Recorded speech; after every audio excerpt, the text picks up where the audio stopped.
The Lives of the Saints by Father Alban Butler, December 29th, St Marcellus the Righteous. The order of the Acoemetes differed from other Basilian monks only by this particular rule, that each monastery was divided into several choirs, which, succeeding one another, continued the divine office day and night without interruption, whence was derived their name, which signifies in Greek, without sleep.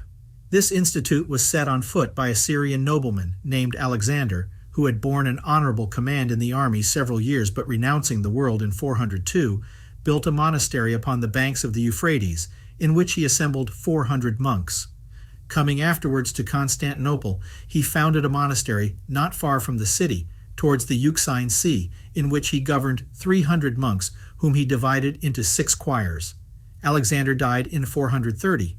Bollandus gives his life on the 15th of January, and he is honored with the title of saint when incidentally mentioned in the Mina, but his name seems never to have been commemorated in any calendar, either of the Eastern or Western Church. His successor John removed his community to a monastery which he built at Gomon, a mile from Constantinople. St Marcellus, who was chosen 3rd abbot of this house, raised the reputation of this order to the highest pitch. He was a native of Apamea in Syria, and by the death of his parents, who were rich and of noble descent, he was left master of a plentiful fortune when he was in the flower of his age.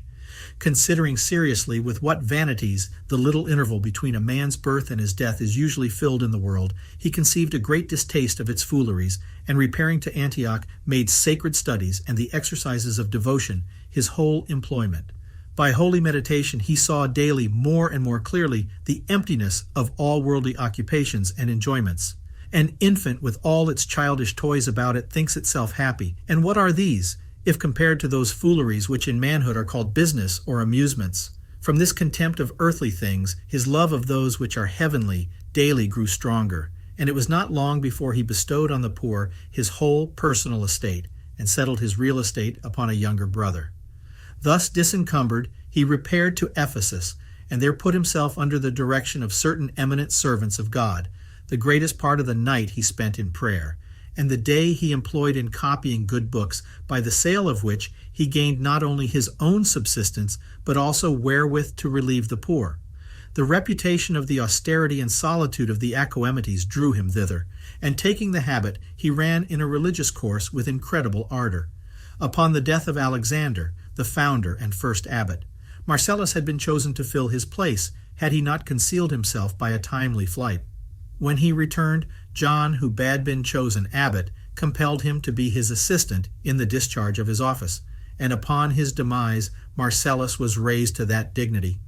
The order flourished exceedingly under his prudent and saintly administration, and when he was at a loss how sufficiently to enlarge his buildings, he was abundantly supplied with means for that purpose by Euphrates, a very opulent gentleman, who took the habit with all his sons on the same day.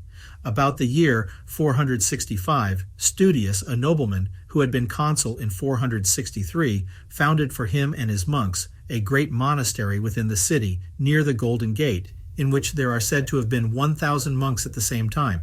This house being called by the founder's name, the Acoemetes were from that time called Studites. St Marcellus assisted at the Council of Constantinople, assembled by St Flavian against Eutyches, whose heresy our holy abbot condemned with the prelates who composed that venerable assembly. St Marcellus spent 60 years in a monastic state, and his long life was all filled with good works. He died in 485 or 486 and is honored both by the Latins and Greeks on this day.